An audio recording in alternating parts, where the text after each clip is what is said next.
boojiyeen.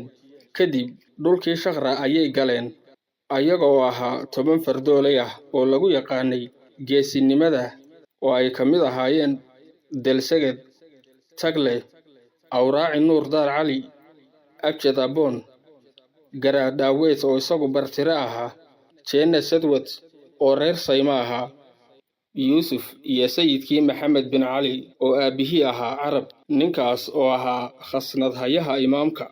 Waxaa kale uu guddoomiye u ahaa gobolka Dawarow. Ragga waxaa ka mid ahaa Abuubakar iyo Maaj Axmed.